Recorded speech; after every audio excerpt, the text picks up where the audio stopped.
वंदना सिंह के चैनल में एक बार फिर से स्वागत है दोस्तों आप लोगों का। और ये हमारा है छठ पर्व का वीडियो।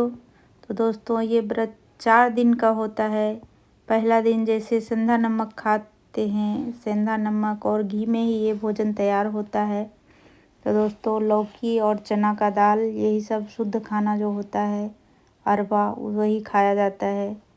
और दूसरे दिन खीर का होता है। और ये तीसरे दिन जो होता है दोस्तों, ये ठेकुआ का प्रसाद बनता है और लड़ुआ बनता है चावल का। और इससे ही भगवान सूर्य और छठी मैया को अर्घ्य पड़ता है, शाम में और सुबह उगते सूर्य को, शाम में डूबते सूर्य को। तो दोस्तों ये इतने नियम से किया जाता है।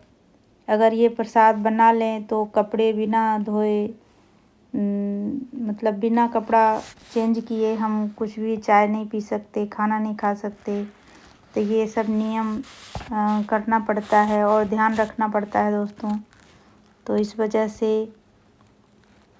ये बिहार का छठ पर्व जो है बहुत ही महत्वपूर्ण है और सब लोग बहुत ही नियम से करते हैं, श्रद्धा भाव से करते हैं। तो आइए दोस्तों आप लोग भी इस छठ पर्व में शामिल हो जाइए और मेरी थोड़ी सी जो कहानी है इसकी छोटी सी, वो भी सुन सकते हैं आप। तो दोस्तों मैं कहना चाहूँगी कि ये व्रत सबसे पहले माता सीता जी ने किया था, जब वो रावण का वध करने के बाद राम जी घर वापस आए तो महर्षि वशिष्ठ से मिलने गए। तो उन्होंने कहा कि आपको ब्रह्म हत्या लगा है। राम जी बोले ऐसा, तो इसका क्या निवारण है गुरुदेव? तो उन्होंने कहा कि मृदुल ऋषि के आश्रम में जाकर आप सूर्य का उपासना कीजिए और यह व्रत कीजिए, जिससे कि आपका ये ब्रह्म हत्या खत्म होगा। तो दोस्तों इसके लिए वो उनके मृदुल ऋषि के आश्रम में गए और वहाँ पे रह के माता सीता और राम जी दोनों ने मिलकर उपवास किया, व्रत रखा और भगवान सूर्य को प्रसन्न करके उनसे अपने हत्या का जो पाप था वो मिट गया इनका। और दोस्तों इसमें बहुत सारी कहानियाँ हैं, तो इतना क्या बता सकते हैं हम दोस्तों, उतना तो जानकारी मुझे भी नहीं है। पर कहते हैं कि राजा कर्ण जो थे वो अंग देश के राजा थे, अंग देश उनको मिला हुआ था, तो इसलिए दोस्तों अंगराज किया कहा जाता था उनको। तो हम लोगों का जो मुंगेर का भाषा है वो अंगिका बोला जाता है। तो दोस्तों वो अंग देश का राजा कर्ण जो थे वो भी सूर्य के उपासक थे और बिन पानी में खड़ा होके ही वो सूर्य को अर्घ्य देते थे और उनको नमन करते थे, उनका उपवास रखते थे। और उसके बाद माता द्रौपदी ने भी ये बाद में ये व्रत रखा था।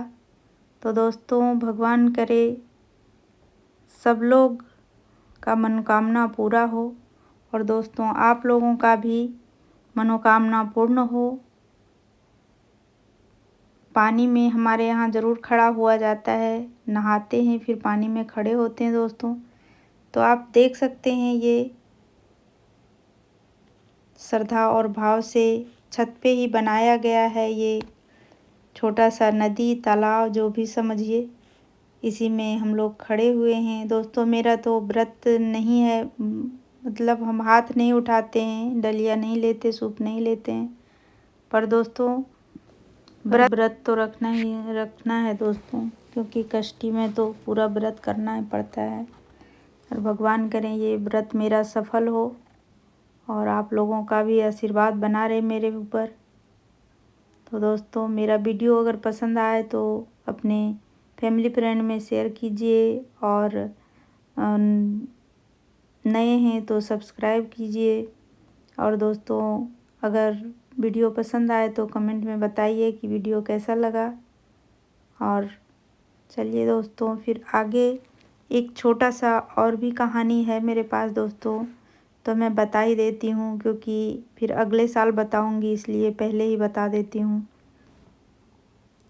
प्राचीन काल में मृदुसार तीर्थ में एक महिपाल नाम बनिक रहता था। वह धर्म, कर्म तथा देवता विरोधी था। एक बार उसने सूर्य भगवान की प्रतिमा के सामने मल मूत्र का त्याग किया। परिणाम स्वरूप उसकी आंखों की ज्योति चली जाती है। इसके बाद वह अपने जीवन से ऊब कर गंगा जी में डूबकर मर जाने का उसका जी करता है। रास्ते में उसकी भेंट महर्षि नारद जी से हो जाती है। नारद जी उससे पूछते हैं कि महाशय, जल्दी जल्दी किधर जा रहे हो? तो महिपाल रोते रोते बोला, मेरा जीवन दूभर हो गया है और मुझे मरने का जी करता है, अब मुझे जीना नहीं है। मुनि बोले, मूर्ख प्राणी, तेरी यह क्या दशा हुई? भगवान सूर्य देव के कारण तुम्हारी यह दशा हुई है, इसलिए कार्तिक मास की सूर्य षष्ठी का व्रत कर, तेरे कष्ट दूर हो जाएंगे। वणिक ने ऐसा किया तथा सुख समृद्धि पूर्ण दिव्य ज्योति प्राप्त कर स्वर्ग का अधिकारी बन गया।